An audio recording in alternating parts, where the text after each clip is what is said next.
ನಮಸ್ಕಾರ ವೀಕ್ಷಕರೇ, ಬೆಳಗು ಕಾರ್ಯಕ್ರಮಕ್ಕೆ ತಮಗೆಲ್ಲ ಆತ್ಮೀಯವಾದ ಸ್ವಾಗತ. ಸಂಗೀತದೊಂದಿಗಿನ ನಮ್ಮ ಬಾಂಧವ್ಯ ಅನನ್ಯವಾದದ್ದು. ಸಂಗೀತ ಎನ್ನುವುದು ಒಂದು ಸ್ಫೂರ್ತಿ. ಎಂತಹ ಮನಸ್ಸುಗಳನ್ನು ತನ್ನ ಮಾಂತ್ರಿಕ ಶಕ್ತಿಯಿಂದ ಸೆಳೆಯುವಂತಹ ಅಪೂರ್ವ ಕಲೆ.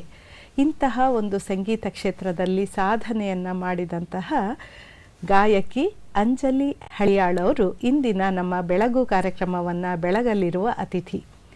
ಅಂಜಲಿ ಹಳಿಯಾಳ್ ಅವರು ಬಾಲ್ಯದಿಂದಲೂ ಸಂಗೀತ ಕ್ಷೇತ್ರದಲ್ಲಿ ಸಾಧನೆಯನ್ನು ಮಾಡುತ್ತಾ ಬಂದವರು.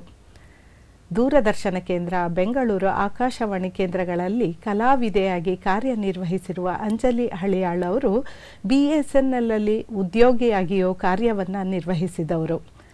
ಸಂಗೀತದ ಮೇಲಿನ ಅಪಾರ ಒಲವಿನಿಂದ ತಮ್ಮ ವೃತ್ತಿಯನ್ನು ಸಹ ತ್ಯಜಿಸಿ ಸಂಗೀತಕ್ಕೆ ಹೆಚ್ಚಿನ ಪ್ರಾಧಾನ್ಯತೆಯನ್ನು ಕೊಟ್ಟು ನಿರಂತರವಾಗಿ ಸಾಧನೆಯನ್ನು ಮಾಡುತ್ತಾ ಬಂದಿರುವ ಅಂಜಲಿ ಹಳಿಯಾಳ್ ಅವರು ಇಂದಿನ ನಮ್ಮ ಬೆಳಗು ಕಾರ್ಯಕ್ರಮದಲ್ಲಿ ತಮ್ಮ ಸಂಗೀತದ ಹಾದಿಯ ಪಯಣವನ್ನು ನಮ್ಮ ಜೊತೆ ಹಂಚಿಕೊಳ್ಳಲಿದ್ದಾರೆ.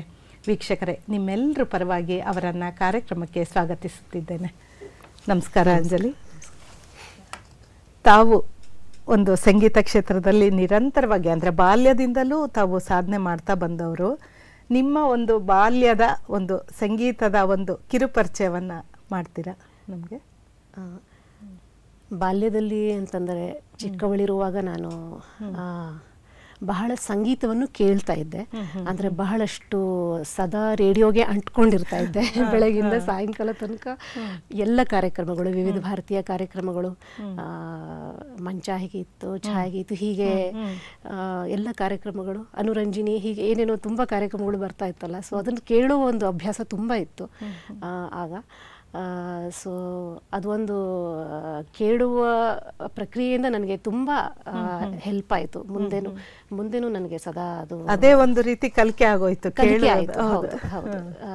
ಹಾಗಾಗಿ ಸಂಗೀತದಲ್ಲಿ ಕೇಳುವ ಒಂದು ಪರಿಪಾಠ ತುಂಬ ಇತ್ತು ಆ ಕಾಲದಲ್ಲಿ. ಅಷ್ಟೊಂದು ಕಲಿಯೋದಕ್ಕೆ ಅವಕಾಶ ಆಗಲಿಲ್ಲ ಚಿಕ್ಕನ್ನಲ್ಲಿ. ಆದರೆ ಕೇಳೋದು ಇಡೀ ದಿವಸ ನಾನು ಸಂಗೀತ ಕೇಳ್ತಾ ಇದ್ದೆ ಅಂತ ಹೇಳ್ಬೋದು. ಅಲ್ಲ, ಅದು ಒಂದು ರೀತಿ ಕಲಿಕೆನೇ. ಹಾಗಾಗಿ ಅದು ಹೌದು ಎಲ್ಲೋ ನಿಮ್ಮ ಒಂದು ಮನಸ್ಸಿನ ಮೇಲೆ ಆಗಿನಿಂದ ಅದು ಒಂದು ರೀತಿ ಪ್ರಭಾವ ಬೀರ್ತಾ. ಖಂಡಿತ ಪ್ರಭಾವ ಬೀರಿದೆ. ಕೇಳೋದು ನನಗೀಗ, ಯಾಕಂದ್ರೆ ಆಗಿನ ಕಾಲದ ವಿವಿಧ ಭಾರತಿ ಕಾರ್ಯಕ್ರಮಗಳಲ್ಲಿ ಅನುರಂಜಿನಿ ಅಂತ ಬರ್ತಾ ಇತ್ತು. ಅದೊಂಥರ ಫಿಲ್ಮ್ ಸಂಗೀತಕ್ಕಿಂತ ವಿಭಿನ್ನವಾದ ಬೇರೆ ಹಾಡುಗಳು, ಅಲ್ಲಿ ಭಜನ್ಗಳು, ಗಜಲ್ಗಳು, ಹೀಗೆ ಅದನ್ನ ಬಿತ್ತರಿಸ್ತಾ ಇದ್ರು ಆಕಾಶವಾಣಿಯಲ್ಲಿ. ಸೊ ಅದು ನನಗೆ ಬಹಳ ಪ್ರಭಾವ ಬೀರಿದೆ, ಅದನ್ನ ಕೇಳ್ತಾ ಇದ್ದಿದ್ದು. ಅಂದ್ರೆ ಆ ಕಾಲದಲ್ಲಿ ನೀವು ಬಾಲ್ಯದಲ್ಲಿ ಶಿಕ್ಷಣ ಅಂತ ಏನು ಪ್ರತ್ಯೇಕವಾಗಿ ತಗೊಳ್ಳಿಲ್ವಾ? ಇಲ್ಲ, ಶಿಕ್ಷಣ ಅಂತಂದ್ರೆ ಈ ಶಾಸ್ತ್ರೀಯ ಸಂಗೀತದ ಶಿಕ್ಷಣ ನನಗೆ ಆಗ್ಲಿಲ್ಲ ಖಂಡಿತ. ಯಾಕಂದ್ರೆ ಅಪ್ಪ ಅಮ್ಮನಿಗೆ ನನಗೆ ಹಿಂದೂಸ್ತಾನಿ ಶಾಸ್ತ್ರೀಯ ಸಂಗೀತ ಕಲಿಸ್ಬೇಕು ಅಂತ ಇತ್ತು. ನನಗೂ ಸಹ ಸ್ವಲ್ಪ ಇತ್ತು. ಸ್ವಲ್ಪ ಆ ಒಂದು ಹಂತದಲ್ಲಿ ಹಿಂದೂಸ್ತಾನಿ ಸಂಗೀತ ಶಿಕ್ಷಕರು ನನಗೆ ಅದು ಅವಕಾಶ ಒದಗಿ ಬರಲಿಲ್ಲ ಅಲ್ಲಿ ಅವ್ರ ಹತ್ರ ಕಲಿಯೋದು. ಹಾಗಾಗಿ ಸಂಗೀತ ಕಲಿಯುವ ಅವಕಾಶ ಆಗಲಿಲ್ಲ ಚಿಕ್ಕಂದಲ್ಲಿ. ಆದರೆ ಖಂಡಿತ ಕೇಳ್ತಾ ಇದ್ದೆ, ಬೇರೆ ಕೇಳೋದು, ಹಾಗೆ ಅಭ್ಯಾಸ ಮಾಡೋದು, ಆ ರೀತಿ ಒಂದು ಶಿಕ್ಷಣ ಅಂತಲೇ ಹೇಳ್ಬೋದು. ಅದನ್ನು ಕೇಳೋದು ಒಂಥರ ವಿಶೇಷ ಅನಿಸುತ್ತೆ. ಯಾಕಂದರೆ ಸಾಮಾನ್ಯವಾಗಿ ಈಗೇನು ಒಂದು ಸಂಗೀತದಲ್ಲಿ ಸಾಧನೆ ಮಾಡಿದವರು ಬಾಲ್ಯದಿಂದ ಒಂದು ತರಬೇತಿಯನ್ನು, ಶಿಕ್ಷಣವನ್ನು ಪಡೆದುಕೊಂಡಿರ್ತಾರೆ. ನೀವು ಅದೇನು ಇಲ್ಲದೆ ಮುಂದೆ ಇಷ್ಟೊಂದು ದೊಡ್ಡ ಗಾಯಕಿಯಾಗಿ ಬೆಳೆದಿದ್ದು ನಿಜಕ್ಕೂ ವಿಶೇಷ ಅನ್ಸುತ್ತೆ. ಅದು ಒಂದು ಖಂಡಿತ ಈಗ ನನಗೆ ಆಶ್ಚರ್ಯ ಆಗುತ್ತೆ. ನಾನು ಅದು ಸಂಗೀತದ ಬಗ್ಗೆ ನನಗೆ ಯಾವುದೋ ಒಂದು ಕನಸುಗಳು ಸಹ ಇರಲಿಲ್ಲ ಆ ಸಮಯದಲ್ಲಿ. ಸಂಗೀತಕ್ಕೆ ನಾನು ಹೋಗ್ಬೇಕು ಅಂತ, ಬಟ್ ಕೇಳೋದಷ್ಟೇ ಇತ್ತು ಹೊರತು ಸಂಗೀತದಲ್ಲಿ ಏನೋ ಗುರಿ ಇಟ್ಕೊಂಡಿರೋದು ಕೂಡ ನನಗೆ ಸ್ವಲ್ಪ. ನಮ್ಮ ತಂದೆ ತಾಯಿ, ನಮ್ಮ ತಂದೆ ಇಲ್ಲಿ AGS ಆಫೀಸಲ್ಲಿ ಕೆಲಸ ಮಾಡ್ತಾ ಇದ್ರು, ಅಕೌಂಟ್ಸ್ ಆಫೀಸರ್ ಅಂತ. ಅವ್ರಿಗೆ ಹಿಂದೂಸ್ತಾನಿ ಸಂಗೀತ ಕೇಳೋದು ತುಂಬಾ ಹುಚ್ಚಿತ್ತು, ತುಂಬಾ. ಎಲ್ಲ ಕಡೆ ಚೌಡಯ್ಯ ಮೆಮೋರಿಯಲ್ ಹಾಲ್ ಮತ್ತೆ ಬೇರೆ ಬೇರೆ ಕಡೆ ನನ್ನ ಕರ್ಕೊಂಡು ಹೋಗ್ತಾ ಇದ್ರು ಅವರು ಸಂಗೀತವನ್ನ ಕೇಳೋದಕ್ಕೆ. ಅಮ್ಮನ ಹವ್ಯಾಸ ಅಂದರೆ ಅವರು ಹವ್ಯಾಸಿ ಲೇಖಕಿಯಾಗಿದ್ರು. ಅಂದರೆ ಅವರು ಹಾಸ್ಯ ಲೇಖನಗಳನ್ನು ಬರೀತಾ ಇದ್ರು. ಸೊ ಹಾಗಾಗಿ ಸಾಹಿತ್ಯ, ಸುಧಾ ಸರ್ನೋಬತ್ ಅಂತ, ಅವರು 2 ಪುಸ್ತಕಗಳನ್ನು ಕೂಡ ಪಬ್ಲಿಷ್ ಮಾಡಿದ್ದಾರೆ ಹಾಸ್ಯ ಲೇಖನಗಳದ್ದು. ಬಟ್ ಅವರು ಹಾಡ್ತಾ ಇದ್ರು, ಸ್ವಲ್ಪ ಅವರು ಹಾಡ್ತಾ ಇದ್ರು. ಆದರೆ ಸಂಗೀತದ ವಾತಾವರಣ ಅನ್ನೋದು ಇರಲಿಲ್ಲ ಮನೆಯಲ್ಲಿ. ಮತ್ತೆ ಕಾಲೇಜು ದಿನಗಳು ಹೇಗಿತ್ತು? ಕಾಲೇಜಲ್ಲೂ ಕೂಡ ನಾನು ಅಷ್ಟೊಂದು ಸಂಗೀತದ ಕಡೆ ನಾನು ಇದನ್ನ ತೋರಿಸ್ಲಿಲ್ಲ, ಆಸಕ್ತಿನ ಅಷ್ಟೊಂದು ಇದು ಮಾಡಲಿಲ್ಲ. ಆ ಕಾಲದಲ್ಲಿ ಸಂಗೀತ ಕಡಿಮೆ ಇತ್ತು. ಬಟ್ ಕೇಳೋದು ಬಿಟ್ಟರೆ ಇನ್ಯಾವುದೋ ರೀತಿಯಲ್ಲಿ ನನಗೆ ಅಷ್ಟೊಂದು ಅದರ ನಂಟಿರಲಿಲ್ಲ. ಮತ್ತೆ ತಾವು ಒಂದು ರೀತಿ ಪವಾಡನ್ನೇ ಮಾಡಿದ್ರಿ ಅನ್ಸುತ್ತೆ ಈ ಆಕಾಶವಾಣಿ ದೂರದರ್ಶನ ಕೇಂದ್ರದಲ್ಲಿ. ಅದರ ನಂಟು ಹೇಗೆ ಬೆಳೀತು? ಹೇಗಂದ್ರೆ ಆಗ ಸಂಗೀತ ನಾನು ಕೇಳ್ತಾ ಇದ್ದೆ, ಕಲಿತಾ ಇರಲಿಲ್ಲ. ಆದರೆ ಆಕಾಶವಾಣಿಯ ನಾಟಕಗಳನ್ನು ಕೇಳುವ ಅಭ್ಯಾಸ ತುಂಬ ಇತ್ತು ನನಗೆ. ರಾಷ್ಟ್ರೀಯ ಕಾರ್ಯಕ್ರಮ ನಾಟಕದ್ದು ಅಂತ ಬರ್ತಾ ಇತ್ತು ಆಕಾಶವಾಣಿಯಲ್ಲಿ ಆವಾಗ 9 ಗಂಟೆ ಮೇಲೆ. ಹಾಗಾಗಿ ಅದೊಂದು ಕಲ್ಪನಾ ಲೋಕಕ್ಕೆ ಹೋಗ್ಬಿಡ್ತಾ ಇದ್ದೆ ನಾನು ಆ ನಾಟಕಗಳನ್ನು ಕೇಳ್ತಾ. ಸೊ ಸ್ವಲ್ಪ ನಾಟಕಗಳನ್ನು ಕೇಳುವ ಮತ್ತು ಅಭಿನಯಿಸಬೇಕು ಅನ್ನೋದು ಕೂಡ ನನಗೆ ಆಸಕ್ತಿ ಚಿಕ್ಕಂದಲ್ಲಿ ಬರ್ತಾ ಇತ್ತು. ಸೊ ನಾನು ಒಂದು 10ನೇ ಕ್ಲಾಸಲ್ಲಿ ಇರುವಷ್ಟೊತ್ತಿಗೆ ಆಕಾಶವಾಣಿಯ ಆಡಿಷನ್, ಡ್ರಾಮಾ ಆಡಿಷನ್ ನಾನು ಕ್ವಾಲಿಫೈ ಆದೆ. ಸೊ ಹಾಗಾಗಿ ಅಲ್ಲಿ ಬಹಳಷ್ಟು ಜನ ಒಳ್ಳೆಯ ನಿರ್ದೇಶಕರು, ವಸಂತ್ ಕವಲಿಯವರು, ಯಮುನಾ ಮೂರ್ತಿಯವರು ಮತ್ತು ಗೋಪಾಲ್ ನಾಯಕ್ ಅಂತ ಇದ್ರು, ಅವರ ನಿರ್ದೇಶನದ ನಾಟಕಗಳಲ್ಲಿ ನಾನು ಅಭಿನಯಿಸಿದೆ. ಮತ್ತು ಬಹಳಷ್ಟು ಒಳ್ಳೆಯ ಕಲಾವಿದರು ನನಗಲ್ಲಿ ಪರಿಚಯ ಆದರು ಆ ಸಮಯದಲ್ಲಿ. ರವೀಂದ್ರನಾಥನ್ ಅವರು, ನಳಿನಾ ಮೂರ್ತಿ ಅನ್ನೋರು, ಗಾಯತ್ರಿ ಪ್ರಭಾಕರ್ ಅವರು, ತುಂಬ ಜನ ಅವರ ಪರಿಚಯ ನನಗೆ ಅಲ್ಲಿ ಆಯಿತು. ಮತ್ತೆ ಹೀಗೆ ಪ್ರಶ್ನೆ ಕೇಳಕ್ಕೆ ತುಂಬ ನಂಗೆ ಸಂತೋಷ ಆಗ್ತಾ ಇದೆ. ದೂರದರ್ಶನದಲ್ಲೂ ತಾವು ಉದ್ಘೋಷಕಿಯಾಗಿ, ನಿರೂಪಕಿಯಾಗಿ ಕಾರ್ಯನಿರ್ವಹಿಸಿದ್ರಿ. ಹೌದು. ಇವತ್ತು ಅತಿಥಿಯಾಗಿ ಬಂದಿದ್ದೀರಾ, ಹೇಗನ್ಸುತ್ತೆ? ಅದು ನನಗೆ ಒಂದು ಮರೆಯಲಾಗದ ದಿನ ಇವತ್ತು. ಇದೇ ಸ್ಟುಡಿಯೋದಲ್ಲಿ ನಾನು ಇಲ್ಲಿ ಉದ್ಘೋಷಕಿಯಾಗಿ ಕೆಲಸ ಮಾಡಿದ್ದೆ ಇಷ್ಟು 20 ವರ್ಷಗಳ ಹಿಂದೆ. ದೂರದರ್ಶನದಲ್ಲಿ ಅದೇ ಆಕಾಶವಾಣಿಯಲ್ಲಿ ಆದ ತಕ್ಷಣ ದೂರದರ್ಶನದ ಆಡಿಷನ್ ಕೂಡ ಆಯಿತು, ಅಂದರೆ ಡ್ರಾಮಾ ಆಡಿಷನ್. ಆವಾಗ ದೂರದರ್ಶನ ಪ್ರಸಾರ ಮಾಡ್ತಾ ಇತ್ತು, ಅವರೇ ಡ್ರಾಮಾಗಳನ್ನು ಪ್ರೊಡ್ಯೂಸ್ ಮಾಡಿ ಇಲ್ಲಿ ಇದೇ ಸ್ಟುಡಿಯೋಲ್ಲಿ ಆವಾಗ ನಾಟಕಗಳು ಬರ್ತಾ ಇತ್ತು. ಸೊ ಹಾಗಾಗಿ ಡಾಕ್ಟರ್ ಶ್ರೀನಿವಾಸ್ ಕುಲಕರ್ಣಿ ಅಂತ ಇಲ್ಲಿ ಅವರು ಪ್ರೊಡ್ಯೂಸರ್ ಆಗಿದ್ರು ಡ್ರಾಮಾಗೆ. ಅವರು ಬರೆದಂತಹ ಒಂದು ನಾಟಕ ಪೇಚು ಅಂತ, ಅದರಲ್ಲಿ ನಾನು ಮತ್ತು ಶ್ರೀನಿವಾಸ್ ಪ್ರಭು ಅವರು ಒಂದು ಮುಖ್ಯ ಪಾತ್ರದಲ್ಲಿ ಇದ್ವಿ. ಸೊ ಆ ಒಂದು ಡ್ರಾಮಾ ಬಹಳಷ್ಟು ಜನಮನ್ನಣೆ ಗಳಿಸ್ತು. ನನಗೂ ನೆನಪಿದೆ. ಹೌದು, ಅದು ತುಂಬ ಸರಿ ಮರುಪ್ರಸಾರ ಕೂಡ ಅದನ್ನ ಮಾಡಿದ್ದಾರೆ. ಸೊ ಆ ಒಂದು ಡ್ರಾಮಾ. ಮತ್ತೆ ಇನ್ನೊಂದು ಪ್ರತ್ಯಕ್ಷ ಪ್ರಮಾಣ ಅಂತ ಪರ್ವತವಾಣಿಯವರು ಬರೆದಂತಹ ಒಂದು ನಾಟಕ. ಎನ್ ಎ ಸೂರಿ ಅಂತ ಪ್ರೊಡ್ಯೂಸರ್, ಅವರು ಡ್ರಾಮಾ ಅದನ್ನು ನಿರ್ದೇಶನ ಮಾಡಿದರು. ಸೊ ಅದು ಕೂಡ ತುಂಬ ಒಳ್ಳೆಯ ನಾಟಕ. ಅದು ನೆನಪಿಗೆ ಬರ್ತಾ ಇದೆ, ಅವೆರಡು ನಾಟಕ ಇವಾಗ. ಸೊ ದೂರದರ್ಶನದಲ್ಲಿ ನಾಟಕಗಳಲ್ಲೂ ಕೂಡ ನಾನು ಅಭಿನಯಿಸಿದೆ. ಅದಾದಮೇಲೆ ನಾನು ಅನೌನ್ಸಿಂಗಿಗೆ ಬಂದೆ. ಆಮೇಲೆ ಒಂಥರ ಯೂ ಟರ್ನ್ ತಗೊಂಡ್ಬಿಡ್ತು ನಿಮ್ದು ಅಲ್ವಾ? ಈ ಕಲಾವಿದೆ ಆಗಿ ಇದ್ರೆ ಡ್ರಾಮಾಗಳಲ್ಲಿ ಎಲ್ಲ ಅಭಿನಯಿಸಿ ನಂತರ ಸಂಗೀತಗಾರ್ತಿಯಾಗಿ ಬೆಳೆದ್ರಿ ತಾವು. ಅಸಾಧನ ಸಂಗೀತ ಶಾಲೆಗೆ ಸೇರಿದ್ರಿ ಅನ್ಸುತ್ತೆ. ಅದರ ಬಗ್ಗೆ ಸ್ವಲ್ಪ ಹೇಳ್ತೀರಾ? ಹೇಗೆ ತಾವು ಸಂಗೀತಗಾರ್ತಿಯಾಗಿ ಪೂರ್ತಿಯಾಗಿ ಅದನ್ನ ಒಂದು ಪ್ರವೃತ್ತಿಯಾಗಿ ತಗೊಂಡು? ಅದೇ ಅನೌನ್ಸರ್ ಆದೆ. ಹೀಗೆ ಅಪರ್ಣಾ ಮತ್ತು ನಾನು ಒಟ್ಟಿಗೆನೆ ಇಲ್ಲಿ ಆಡಿಷನ್ ಫೇಸ್ ಮಾಡಿದ್ವಿ. ಸೊ ಆಕಾಶವಾಣಿ, ದೂರದರ್ಶನ ಈ ನಟನ ಪಾತ್ರ ಇತ್ತು. ಅದೇ ಸಮಯದಲ್ಲಿ ನಾನು BSNL ಅಲ್ಲಿ ಕೂಡ ಕೆಲಸ ಮಾಡ್ತಾ ಇದ್ದೆ. ಹಾಗಾಗಿ ಇದಕ್ಕೆ ಜಾಸ್ತಿ ನನಗೆ ಸಮಯ ಕೊಡೋಕ್ಕೆ ಆಗಲಿಲ್ಲ BSNL ಸೇರ್ಕೊಂಡ್ಮೇಲೆ.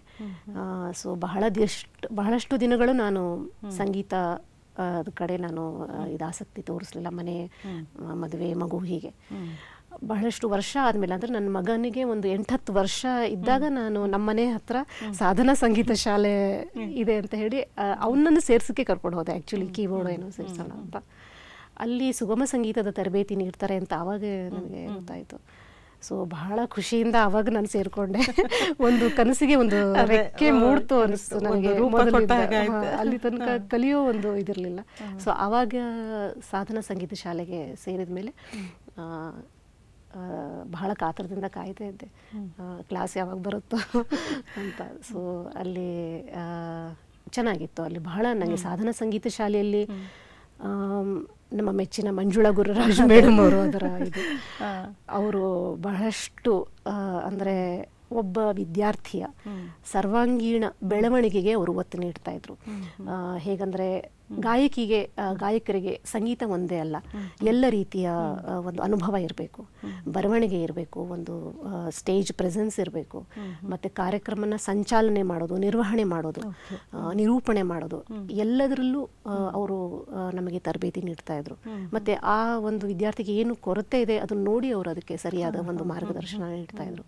ಬಹಳ ಆತ್ಮವಿಶ್ವಾಸ ತುಂಬ್ತಾ ಇದ್ರು. ನನಗೆ ತುಂಬಾ ಅದು ಸಾಧನಾ ಮುಖ್ಯ ಅಲ್ಲ? ಹೌದು, ಸಾಧನಾ ಸಂಗೀತ ಶಾಲೆ, ಹಾಗಾಗಿ ನನಗೆ ತುಂಬ ನನಗೆ ಅದರದ್ದು ನಂಟು ತುಂಬ ಇದೆ ಈಗಲೂ ಸಹ. ಮತ್ತೆ ಅಲ್ಲಿ ಯಾವ ಪ್ರಕಾರದ ಸಂಗೀತ ಕಲ್ತ್ರಿ? ಅಲ್ಲಿ ಸುಗಮ ಸಂಗೀತ ಮತ್ತೆ ಎಲ್ಲ ಥರದ್ದು, ಅಂದರೆ ಈಗ ಶಾಸ್ತ್ರೀಯ ಸಂಗೀತ ಆಧಾರಿತ ಚಿತ್ರಗೀತೆಗಳನ್ನ, ಶಾಸ್ತ್ರೀಯ ಸಂಗೀತ ಆಧಾರಿತ ದೇವರ, ಅಂದರೆ ಈಗ ದೇವರ ನಾಮಗಳು, ಮತ್ತೆ ಹೀಗೆ ನಮ್ಮ ಧ್ವನಿ ಸಂಸ್ಕರಣೆಗೆ ಏನು ಬೇಕು ಆ ರೀತಿಯ ಎಕ್ಸಸೈಸಸ್, ಹಾಗೆ ಒಬ್ಬ ಗಾಯಕರಿಗೆ ಏನೇನು ಬೇಕು ಅನ್ನೋದನ್ನ ಶಿಕ್ಷಣ ತುಂಬ ಒಳ್ಳೆ ರೀತಿಯಲ್ಲಿ ಅಲ್ಲಿ ನೀಡ್ತಾ ಇದ್ರು. ಮತ್ತೆ ಇನ್ನೊಂದು ಅಂತಂದರೆ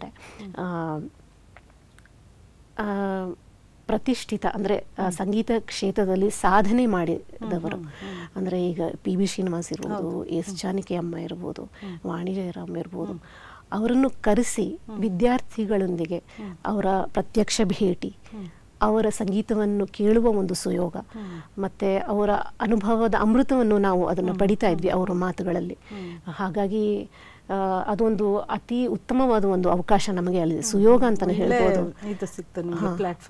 ಒಳ್ಳೆ ಅವರು ನೋಡುವುದೇ ಒಂದು ದೊಡ್ಡ ಇದು, ಅವರ ಜೊತೆ ಮಾತನಾಡುವುದು, ಸಂವಾದ ಮಾಡುವುದು, ಅದು ಬಹಳಷ್ಟು ನಮಗೆ ಹೆಲ್ಪ್ ಆಗ್ತಾ ಇತ್ತು. ಯಾಕಂದರೆ ಅವರಷ್ಟು ಸಾಧನೆ ಕೃಷಿ ಮಾಡಿರ್ತಾ ಇದ್ರು ಆ ಸಂಗೀತ ಕ್ಷೇತ್ರದಲ್ಲಿ. ಅವರು ಡೈರೆಕ್ಟಾಗಿ ನಮಗೆ ಹೇಳ್ತಾ ಇದ್ರು ಹೇಗೆ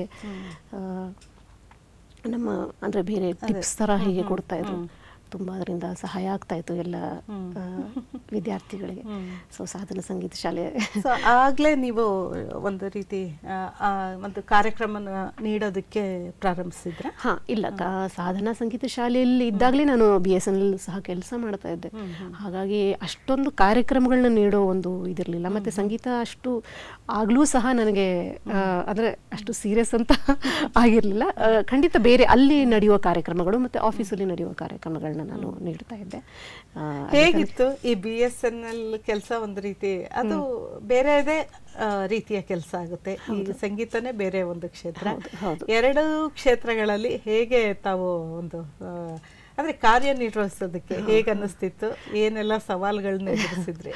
ಹೌದು, ಕೆಲಸದ ನಡುವೆ ಈ ಸಂಗೀತ ಅಂದ ತಕ್ಷಣ ಸ್ವಲ್ಪ ಅದು ಸ್ಟ್ರೆಸ್ ಅಂತ ಆಗ್ತಾ ಇತ್ತು. ಯಾಕಂದರೆ ಇಲ್ಲೂ ಯಾವಾಗಲಾದರೂ ಕಾರ್ಯಕ್ರಮಗಳನ್ನೂ ಕೊಡೋಕ್ಕೆ ಹೋದಾಗ ನನಗೆ ರಾತ್ರಿ ತಡವಾಗಿ ಬರುವ ಒಂದು ಇದಾಗ್ತಾ ಇತ್ತು. ಆವಾಗ ಖಂಡಿತ ಮತ್ತೆ ಬೆಳಗ್ಗೆ ಎದ್ದು ಆಫೀಸ್ಗೆ ಹೋಗುವ ಒಂದು ಇದಿದ್ದಾಗ ಕಷ್ಟನೇ ಅನ್ನಿಸ್ತಾ ಇತ್ತು ಅದು. ಹಾಗಾಗಿ ನಾನು ಅಷ್ಟೊಂದು ಕಾರ್ಯಕ್ರಮಗಳನ್ನ ಆವಾಗ ನಾನು ನೀಡ್ತಾ ಇರಲಿಲ್ಲ. ಸ್ವಲ್ಪ ಮಟ್ಟಿಗೆ ನನ್ನ ಕಲಿಕೆಯ ಹಂತದಲ್ಲೇ ನಾನು ರಿಸ್ಟ್ರಿಕ್ಟ್ ಮಾಡ್ಕೊಂಡಿದ್ದೆ ಅಷ್ಟೇ, ಕಲಿಕೆಯ ಮಟ್ಟದಲ್ಲಿ ಮಾತ್ರ. ಕಾರ್ಯಕ್ರಮಗಳನ್ನ ಸ್ವಲ್ಪ ಕಡಿಮೆನೇ ಇತ್ತು ಅಂತಲೇ ಹೇಳ್ಬೋದು ಇದರಲ್ಲಿ. ಸೊ ಬಹುಶಃ ಆ ಒಂದು ದೃಷ್ಟಿಯಿಂದಲೂ ತಾವು ಆ ಕೆಲಸವನ್ನು ಹೌದು ಅದು ಆಯಿತು. ಬಹಳ ಹೇಗಂದ್ರೆ ಅದೇ ನಾನು ಹೇಳ್ತಾ ಇದ್ದೆ, ಸಾಧನಾ ಸಂಗೀತ ಶಾಲೆಯಲ್ಲಿ ಇದ್ದಾಗಲೇ ನನಗೆ ಈ ಖಾಸಗಿ ವಾಹಿನಿಯವರು ಎದೆ ತುಂಬಿ ಹಾಡುವೆನು ಅಂತ ಒಂದು ಕಾರ್ಯಕ್ರಮವನ್ನು, ಅಂದರೆ ಅದು ಹೇಗೆ ಅಂದರೆ ಅದು ಒಂದು ರಿಯಾಲಿಟಿ ಶೋ. ಎಲ್ಲ ಇವರಿಂದ ಅದನ್ನು ಕ್ಯಾಸೆಟ್, ಆಗಿನ ಕಾಲದಲ್ಲಿ ಕ್ಯಾಸೆಟ್ ಇತ್ತು, ಅದನ್ನು ತರಿಸ್ಕೊಂಡು ಅವರ ವಾಯ್ಸ್ ಸ್ಯಾಂಪಲ್ಸ್ನ ಕಳಿಸ್ಬೇಕಾಗಿತ್ತು. ಮತ್ತು ಅಲ್ಲಿ ಯಾರು ಅದರಲ್ಲಿ ಸೆಲೆಕ್ಟ್ ಆಗ್ತಾರೋ ಮಹಾನ್ ಗಾಯಕ SPB ಅವ್ರ ಜೊತೆ ಯುಗಳ ಗೀತೆಯನ್ನು ಹಾಡುವ ಒಂದು ಅಪೂರ್ವ ಅವಕಾಶ. ಅದನ್ನು ಒಂಥರ ಇಮ್ಯಾಜಿನ್ ಮಾಡೋಕ್ಕೆ ಸಾಧ್ಯ ಇಲ್ಲ. ಆ ಒಂದು ಅವಕಾಶ ಸಿಗುವಂಥ ಒಂದು ಕಾರ್ಯಕ್ರಮ ಅಲ್ಲಿ ನಾನು ಭಾಗವಹಿಸಿದೆ. ಅದೇ ಆಮೇಲೆ ನನಗಂತೂ ತುಂಬ ಕುತೂಹಲ ಆಗ್ತಾ ಇದೆ ಅಂಜಲಿ, ಒಂದೆರಡು ಸಾಲುಗಳನ್ನ ಹೇಳ್ಬಹುದಾ? ನನಗೆ ಫಸ್ಟ್ ಕೇಳಬೇಕು ಅನ್ನಿಸ್ತಾ ಇದೆ ನಿಮ್ಮ ಒಂದು ಧ್ವನಿಯಲ್ಲಿ.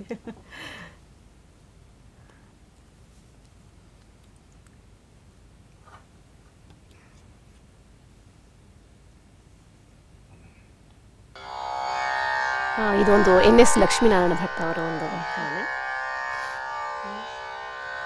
ಎಲ್ಲಿ ಜಾರಿ, ಸ್ವಲ್ಪ ವಾಲ್ಯೂಮ್ ಕಡಿಮೆ ಮಾಡಿ.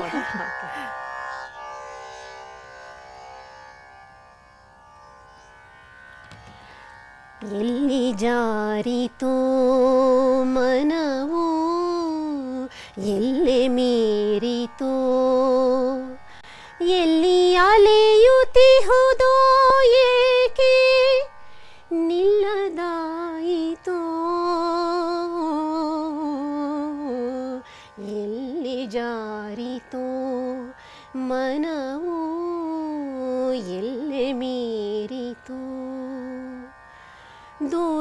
ದೂರದೊಂದು ತೀರದಿಂದ ತೇಲಿ ಪಾರಿಜಾತ ಗಂಧ, ದೂರದೊಂದು ತೀರದಿಂದ ತೇಲಿ ಪಾರಿಜಾತ ಗಂಧ, ದಾಟಿ ಬಂತು ಬೇಲಿ ಸಾಲ, ದಾಟಿ ಬಂತು ಬೇಲಿ ಸಾಲ, ಮಿತಿ ಹಳೆಯ ಮಧುರಾನು ಎಲ್ಲಿ ಜಾರಿತು ಮನವು ಎಲ್ಲೆ ಮೀರಿತು. ನಿಜಕ್ಕೂ ನಮ್ಮ ಮನಸ್ಸನ್ನೆಲ್ಲ ಒಂದು ರೀತಿ ಎಲ್ಲ ಕರ್ಕೊಂಡು ಹೋದ್ರಿ. ಆಮೇಲೆ ನನಗೆ ಒಂದು ಕುತೂಹಲ ಏನು ಅಂತಂದರೆ ಅಂಜಲಿ, ಈ ಚಿಕ್ಕನ್ನಿಂದ ತಾವು ಶಾಸ್ತ್ರೀಯವಾಗಿ ಕಲ್ತಿಲ್ಲ ಅಂತ ಹೇಳಿದ್ರಿ, ಮುಂದೆ ಕಲ್ತಾಗ ತುಂಬ ಕಷ್ಟ ಆಯ್ತಾ ಹೇಗೆ? ಯಾಕಂದರೆ ತುಂಬ ಜನಕ್ಕೆ ಆಮೇಲೂ ಕಲಿಬೇಕಂತ ಆಸಕ್ತಿ ಇರುತ್ತೆ, ಅವ್ರಿಗೆ ಹೆಲ್ಪ್ ಆಗುತ್ತೆ ನಿಮ್ಮ ಆನ್ಸರ್. ಹೇಗಂದರೆ ಸಾಧನ ಸಂಗೀತ ಶಾಲೆಯಲ್ಲಿ ಸುಗಮ ಸಂಗೀತ ನಾನು ಅಭ್ಯಾಸ ಮಾಡಿದ್ರಿಂದ ಸ್ವಲ್ಪ ಮಟ್ಟಿಗೆ ಸಂಗೀತದ ಅಂದರೆ ಬೇಸಿಕ್ ಟ್ರೈನಿಂಗ್ ಥರ ಆಗಿತ್ತು. ಹಾಗಾಗಿ ಕ್ಲಾಸಿಕಲ್ ಶಾಸ್ತ್ರೀಯ ಸಂಗೀತ ನಾನು ಕಲಿಯೋಕ್ಕೆ ಶುರು ಮಾಡಿದ್ಮೇಲೆ, ಅದಾದಮೇಲೆ ಅಂದರೆ ಈ ಎದೆ ತುಂಬಿ ಹಾಡುವೆನು ಕಾರ್ಯಕ್ರಮ ಆದಮೇಲೆ ಶಾಸ್ತ್ರೀಯ ಸಂಗೀತವನ್ನು ನಾನು ಗಂಭೀರವಾಗಿ ತೆಗೆದುಕೊಂಡು ನಾನು ಅಭ್ಯಾಸ ಮಾಡಬೇಕು ಅಂತ ನನಗೆ ಅನ್ನಿಸ್ತು. ಹಾಗಾಗಿ ಮಂಗಳ ಹೆಗಡೆ ಅಂತ ಒಬ್ಬರ ಹತ್ರ ನಾನು ಶಿಕ್ಷಣವನ್ನು ತಗೊಳ್ಳೋಕೆ ಶುರು ಮಾಡಿದೆ. ಹಿಂದೂಸ್ತಾನಿ ಶಾಸ್ತ್ರೀಯ ಸಂಗೀತ ಅವರು. ಅದಾದ ನಂತರ ಕಾಶಿನಾಥ್ ಪತ್ತಾರ್ ಮತ್ತು ವಿನಾಯಕ್ ಹೆಗಡೆ, ಹೀಗೆ 3 ಜನದ ಹತ್ರ ನಾನು ಸ್ವಲ್ಪ ಪ್ರಾರಂಭಿಕ ಹಂತದ ಶಾಸ್ತ್ರೀಯ ಸಂಗೀತ ಕಲಿತೆ. ಆದರೆ ಶಾಸ್ತ್ರೀಯ ಸಂಗೀತಕ್ಕೆ ಬಹಳಷ್ಟು ಡೆಡಿಕೇಶನ್ ಬೇಕು, ಶ್ರದ್ಧೆ ಬೇಕು, ನಿಷ್ಠೆ ಬೇಕು, ಮತ್ತು ಇಷ್ಟು ಸಮಯ ನೀವು ಅದಕ್ಕೆ ಮೀಸಲಿಡಲೇಬೇಕಾಗತ್ತೆ. ಸುಗಮ ಸಂಗೀತನ ನೀವು ಹೇಗೋ ನಿಮ್ಮ ಕೆಲಸಗಳನ್ನ ಮಾಡಿಕೊಂಡು ಹಾಡು ಹೇಳಿ ಅದನ್ನು ಅಭ್ಯಾಸ ಮಾಡ್ಬೋದು, ಆದರೆ ಶಾಸ್ತ್ರೀಯ ಸಂಗೀತಕ್ಕೆ ನೀವು ಒಂದು ಕಡೆ ಕೂತು ಅದನ್ನು ಅಭ್ಯಾಸ ಮಾಡಲೇಬೇಕಾಗತ್ತೆ. ಪ್ರತ್ಯೇಕವಾಗಿ ಸಮಯವನ್ನು ಮೀಸಲಿಡಬೇಕಾಗತ್ತೆ. ಅದು ನೀವು ಎಷ್ಟು ಮಾಡ್ತೀರೋ ಅದು ನಮಗೆ ಸಿಗತ್ತೆ, ಎಷ್ಟು ಶ್ರದ್ಧೆಯಿಂದ ನಾವು ಅದಕ್ಕೆ ಸಮಯ ಕೊಡ್ತೀವಿ, ಎಷ್ಟು ಹಾಗಾಗಿ ಸಂಗೀತ ಅಂದರೆ ನಮ್ಮ ಕೊಡುಗೆ ಅದಕ್ಕೇನಿದೆ, ನಮ್ಮ ನಿಷ್ಠೆ ಏನಿದೆ ಅದರ ಮೇಲೆ ಅದು ನಮಗೆ ಒಲಿಯತ್ತೆ ಅಂತ ಅನಿಸುತ್ತೆ ಶಾಸ್ತ್ರೀಯ ಸಂಗೀತ. ಈಗಲೂ ನಿರಂತರವಾಗಿ ಮನೆಯಲ್ಲ ಅಭ್ಯಾಸ ಮಾಡ್ತಾ ಆದಷ್ಟು ಎಷ್ಟಾಗುತ್ತೋ ಅಷ್ಟು ಶಾಸ್ತ್ರೀಯ ಸಂಗೀತವನ್ನೇ ನಾನು ನೆಚ್ಚಿಕೊಂಡಿರೋದು. ಅದು ನನಗೆ ಏನೇ ಒಂದು ಇದಾಗ ನನಗೆ ಧೈರ್ಯ ತುಂಬುತ್ತೆ ಮತ್ತು ಧ್ವನಿ ಒಂದು ಮಟ್ಟದಲ್ಲಿ ಇರೋದಕ್ಕೆ ಸಹಾಯ ಮಾಡುತ್ತೆ ಶಾಸ್ತ್ರೀಯ ಸಂಗೀತ. ನಿಮ್ಮ ತುಂಬ ಪ್ರಿಯವಾದ ರಾಗ ಯಾವುದು? ಹಾಗೆ ತುಂಬ ರಾಗಗಳಿದೆ. ಯಮನ್ ಅಂತ ಹೇಳ್ಬೋದು, ಚಾರುಕೇಶಿ ಅಂತ ಇದೆ, ಹಾಗೆ ಬೇಕಾದಷ್ಟು ರಾಗಗಳಿದೆ. ಯಾವುದು ಒಂದು ಅಂತ ಈಗ ಸದ್ಯಕ್ಕೆ ಹೇಳೋದಕ್ಕೆ ಗಾಯನದಿಂದ ಬೇರೆ ಶ್ರೋತೃಗಳನ್ನ ಮನರಂಜಿಸ್ತೀರಾ ಅಥವಾ ಅವರ ಮನಸ್ಸನ್ನ ಮುದಗೊಳಿಸ್ತೀರಾ? ನಿಮ್ಮ ಮನಸ್ಸನ್ನ ಗೆದ್ದಂತಹ ಹಾಡು ಯಾವುದು, ರಾಗ ಹಾಗೆ ಅಂತಂದ್ರೆ ನನಗೆ ಸದ್ಯಕ್ಕೆ ಒಂದು ಹಿಂದಿ ಹಾಡು ನೆನಪು ಬರ್ತಾ ಇದೆ. ಮದನ್ ಮೋಹನ್ ಅವರ ಒಂದು ರಚನೆ, ಅದು ಲತಾ ಮಂಗೇಶ್ಕರ್ ಅವರು ಹಾಡಿರೋ ಒಂದು ಹಾಡು. ಅದು ತುಂಬ ಕಾಡುತ್ತೆ ನನಗೆ ಆ ಒಂದು ಹಾಡು. ಸೊ ಅದು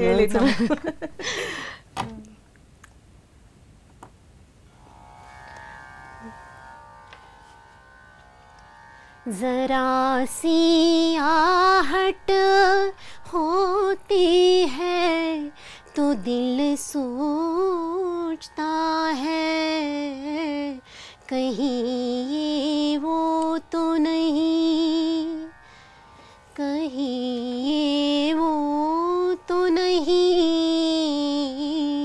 कहीं ये वो तो नहीं, ज़रा सी आहट होती है तो दिल सोचता है, कहीं ये वो तो नहीं, कहीं ये वो तो नहीं, कहीं ये वो तो नहीं, चुपके सीने में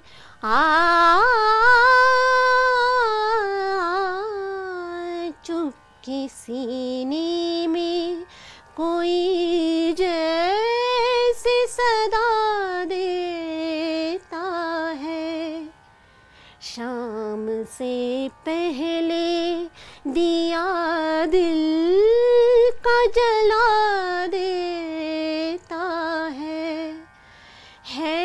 उसी की ये अदा, है उसी की अदा, कहीं ये वो तो नहीं, कहीं ये वो तो नहीं, कहीं ये वो तो नहीं. ಎಷ್ಟು ಮಧುರವಾಗಿತ್ತು. ನಿಜಕ್ಕೂ ತುಂಬ ಸಂತೋಷ ಆಯಿತು ನಿಮ್ಮ ಒಂದು ಇದನ್ನ ಕೇಳಿ. ಆ ಗಾನವನ್ನು ನಮಗೂ ಸಹ ಅಷ್ಟೇ ಕಾಡುವ ಒಂದು ಗೀತೆಯಾಗಿ ಇದೆ ಅದು.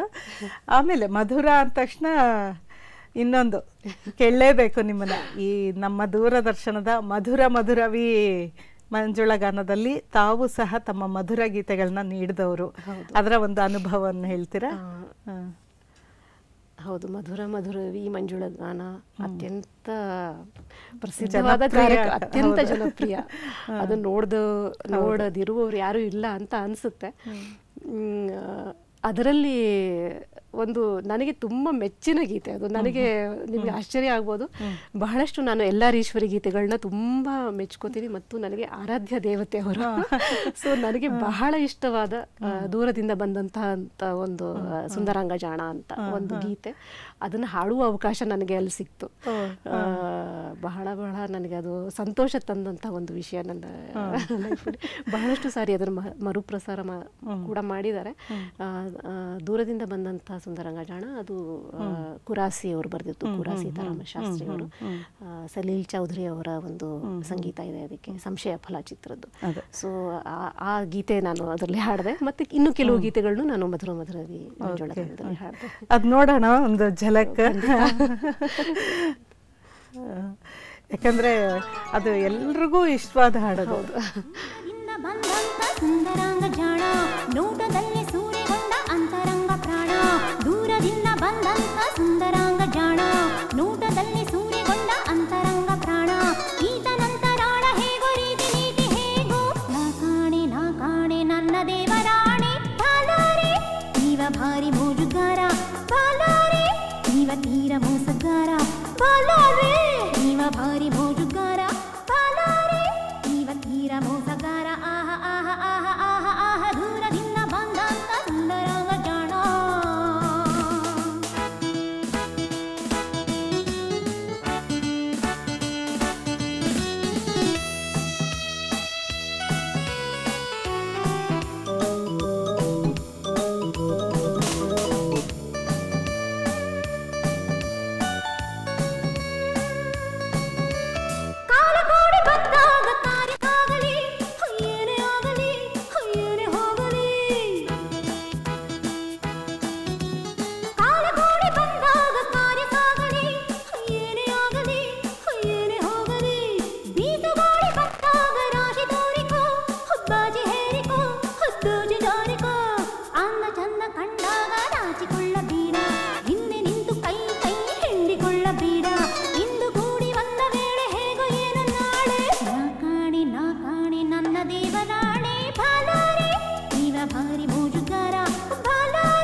ನಿಜ, ಅದಕ್ಕೆ ಅದು ಅಷ್ಟೊಂದು ಮರುಪ್ರಸಾರ ಆಗಿದೆ ಅನ್ಸುತ್ತೆ.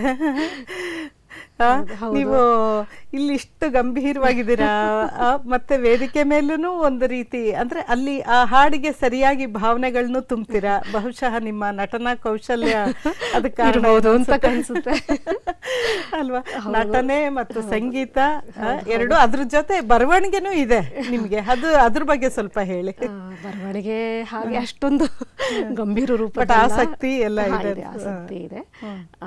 ಅಷ್ಟೊಂದು ಅದ್ರ ಬಗ್ಗೆ ಇದಿಲ್ಲ. ಆದ್ರೆ ಈಗೀಗ ಸ್ವಲ್ಪ ಸ್ವಲ್ಪ ಚಿಕ್ಕ ಪುಟ್ಟ ಹೀಗೆ ಕವನಗಳನ್ನ ಈ ಸಾಮಾಜಿಕ ಜಾಲತಾಣಗಳಲ್ಲಿ ಅಂದರೆ ಫೇಸ್ಬುಕ್ ಅಂಥ ಮೀಡಿಯಾಗಳಲ್ಲಿ ಮನಸ್ಸಿನಲ್ಲಿ ಕಾಡ್ತಾ ಇರೋ ಭಾವನೆಗಳನ್ನ ಒಂದು ಅಕ್ಷರ ರೂಪದಲ್ಲಿ ತಂದು ಒಂದು ಚಿಕ್ಕ ಚಿಕ್ಕ ಸಾಲುಗಳನ್ನ ಅಂದರೆ ಒಂದು ಕವನದ ರೂಪದಲ್ಲಿ ಬರಿತಾ ಇದ್ದೇನೆ ಹೊರತು ಅಷ್ಟೊಂದು ಇದರಲ್ಲಿ ನಾನು ಸಂಗೀತಕ್ಕೆ ಸಮಯ ಇಡಬೇಕಾಗುತ್ತಲ್ಲ ತಾವು. ಆಮೇಲೆ ತಾವು ಅಂಕುರ ಅನ್ನೋ ಒಂದು ಸಿಡಿನೂ ಹೊರ ತಂದ್ರಿ, ಅದ್ರ ಬಗ್ಗೆ ಹೇಳಿ. ಅಂಕುರ ಅನ್ನೋ ಸಿಡಿ ಹೇಗೆ, ಅದರ ಹುಟ್ಟು ಹೇಗಾಯಿತು ಅಂತಂದರೆ 2 ವರ್ಷದ ಕೆಳಗೆ ಮಲ್ಲಿಗೆ ಕವಿ KS ನರಸಿಂಹಸ್ವಾಮಿಯವರು ಅವರ ಮೊಮ್ಮಗಳು ಮೇಖಲಾ ವೆಂಕಟೇಶ್ ಅಂತ ಅವರು ಅವರ ಆಯ್ದ ಕವನಗಳನ್ನು ಇಂಗ್ಲೀಷ್ಗೆ ಅನುವಾದ ಮಾಡಿ ಒಂದು ಬ್ರೈಡ್ ಕಮ್ಸ್ ಹೋಮ್ ಅಂತ ಒಂದು ಪುಸ್ತಕವನ್ನು ಬಿಡುಗಡೆ ಮಾಡಿದರು. ಆ ಕಾರ್ಯಕ್ರಮದಲ್ಲಿ ನಾನು ಒಂದು ಸಂಗೀತ ಕಾರ್ಯಕ್ರಮ ನೀಡಿದೆ KS ನರಸಿಂಹಸ್ವಾಮಿಯವರ ಗೀತೆಗಳ ಬಿಡುಗಡೆ ಸಮಾರಂಭದಲ್ಲಿ. ಆವಾಗ ಅವರ ಮಗಳು ಮತ್ತು ಅಳಿಯ ವೀಣಾ ಮತ್ತು ವೆಂಕಟೇಶ್ ನನಗೆ ಅವ್ರು ಏನು ಹೇಳಿದರು ಅಂದರೆ, ನರಸಿಂಹಸ್ವಾಮಿಯವರ ಕಾವ್ಯ ವ್ಯಾಪ್ತಿ ತುಂಬ ಇದೆ, ತುಂಬ ವಿಶಾಲವಾದದ್ದು.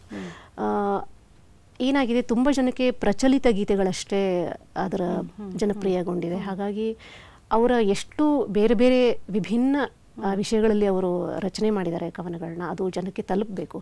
ಹಾಗಾಗಿ ನೀವು ಅದನ್ನು ಬೇರೆ ಕವನಗಳನ್ನ ತಗೊಂಡು ರಾಗ ಸಂಯೋಜನೆ ಮಾಡಿ ನೀವು ಹಾಡಿ ಅಂತ ಆ ಕಾರ್ಯಕ್ರಮದಲ್ಲಿ ಹೇಳಿದರು. ಸೊ ಆವಾಗ ನಮ್ಮೊಂದಿಗೆ ತಬಲಾ ನುಡಿಸುವಂಥ ಶ್ರೀ ಭವಾನಿ ಶಂಕರ್ ಭಟ್ ಅನ್ನೋರು ಅವರು ರಾಗ ಸಂಯೋಜನೆ ಮಾಡಿದರು ಒಂದು 3 ಗೀತೆಗಳಿಗೆ. ಅವರು ಭವಾನಿ ಶಂಕರ್ ಭಟ್ ಅನ್ನೋರು RNS ಕಾಲೇಜಲ್ಲಿ RNS IT ಇಂಜಿನಿಯರಿಂಗ್ ಕಾಲೇಜಲ್ಲಿ ಅಸಿಸ್ಟೆಂಟ್ ಪ್ರೊಫೆಸರ್ ಆಗಿದ್ದಾರೆ. ತಬಲಾ ವಾದಕರು ಮತ್ತು ರಾಗ ಸಂಯೋಜನೆ ಕೂಡ ಮಾಡ್ತಾರೆ, ಅತ್ಯುತ್ತಮ ತಬಲಾ ವಾದಕರು ಸಹ. ಸೊ ಆ ಒಂದು 3 ಗೀತೆಗಳು ಬಂದ ಮೇಲೆ ನಮಗೆ ತುಂಬ ಸ್ಟಡಿ ಮಾಡಿದ್ವಿ, ತುಂಬ ನೋಡಿದ್ವಿ, ಅಂದರೆ ಅವರ ಕಾವ್ಯ ವ್ಯಾಪ್ತಿ ಎಷ್ಟು ವಿಶಾಲವಾಗಿದೆ ಅಂತ. ಹಾಗಾಗಿ ಕವನಗಳನ್ನು ಮತ್ತೆ ಬೇರೆ ಕವನಗಳಿಗೂ ರಾಗ ಸಂಯೋಜನೆ ಮಾಡಿ ಅಂಕುರ ಸಿಡಿಯನ್ನು ಹೊರತರಬೇಕು ಅನ್ನೋ ಒಂದು ಹುಮ್ಮಸ್ಸು ಬಂತು ನಮಗೆ ಅದನ್ನೆಲ್ಲ ಓದಿದ ಮೇಲೆ ಕವನಗಳನ್ನ. ಹಾಗಾಗಿ ಅಂಕುರ ಸಿಡಿಗೆ ಇದು ನಾಂದಿ ಆಯಿತು, ಆ ಕಾರ್ಯಕ್ರಮ ಅಂಕುರವಾಯಿತು. ಅದು ನಿಜಕ್ಕೂ ಎಲ್ಲರ ಮನಸ್ಸಲ್ಲೂ ಒಂದು ಹೆಮ್ಮರವಾಗಿ ನಿಂತಿದೆ, ಅದು ಕೇಳೋರಿಗೆಲ್ಲರೂ.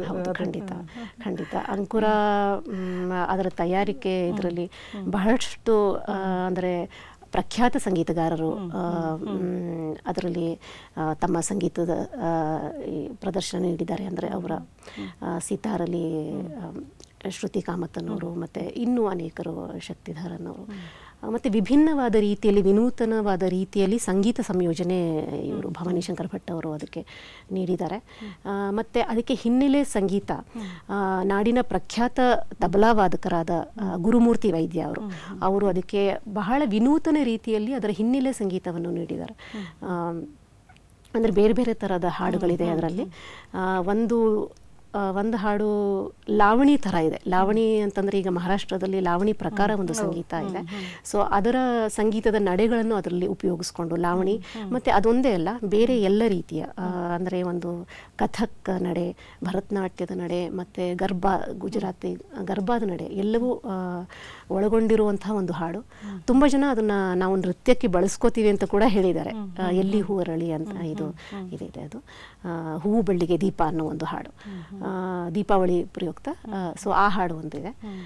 ಮತ್ತು ಇನ್ನೊಂದು ಅಕ್ಕ ತಂಗಿಯರ ಒಂದು ಹಾಡು, ಅದನ್ನ ಒಂದು ಬಾಂಧವ್ಯ. ಹೌದು, ಅಕ್ಕ ತಂಗಿಯರು ಹೇಗಿದೆ ಅಂದರೆ ಅವರ ಸೂಕ್ಷ್ಮ ಮನಸ್ಸು, ಇಬ್ಬರು ಒಬ್ಬರನ್ನೇ ಪ್ರಾಯಶಃ ಒಬ್ಬರನ್ನೇ ಪ್ರೀತಿ ಮಾಡ್ತಾ ಇರ್ತಾರೆ. ಸೊ ಅವರ ಮನಸ್ಸಲ್ಲಿ ಹೇಗೆ ಭಾವನೆಗಳು ಮೂಡುತ್ತೆ ಅನ್ನೋದು ತುಂಬ ವಿಶಿಷ್ಟವಾದ ಒಂದು ಕಥೆ ಇರುವಂತಹ ಒಂದು ಗೀತೆ. ಆ ಒಂದು ಹಾಡನ್ನು ನಾವು ಅಳವಡಿಸ್ಕೊಂಡ್ವಿ. ಅದು ಇವರು ವೆಂಕಟೇಶ್ ಅವರು ಅಂದರೆ ನರಸಿಂಹಸ್ವಾಮಿ ಅವರ ಅಳಿಯ ಅವರು ಬಹಳ ನಮಗೆ ಇನ್ಸಿಸ್ಟ್ ಮಾಡಿದರು, ನೀವು ಹಾಡನ್ನು ಬಳಸ್ಕೊಳ್ಳೇಬೇಕು. ತುಂಬ ಜನಕ್ಕೆ ಅದು ಗೊತ್ತಿಲ್ಲ, ಆದರೆ ಬಹಳ ಒಳ್ಳೆಯ ಲಿರಿಕಲ್ ವ್ಯಾಲ್ಯೂ ಇದೆ ಆ ಹಾಡಿಗೆ, ಕಥೆ ಇರೋದು ತುಂಬ ಚೆನ್ನಾಗಿದೆ ಅಂತ ಹೇಳಿದರು. ಅದಷ್ಟು ನಮಗೆ ಇವರು ನಮ್ಮ ಸಂಗೀತ ನಿರ್ದೇಶಕರು ಅದಕ್ಕೆ ಅಷ್ಟೊಂದು ಪ್ರಾಮುಖ್ಯತೆ ನೀಡಿರಲಿಲ್ಲ. ಬಟ್ ಆಮೇಲೆ ಆ ಸಂಗೀತ ಅದು ರೆಡಿಯಾಗಿ ಅದು CD ಯಲ್ಲಿ ಬಂದು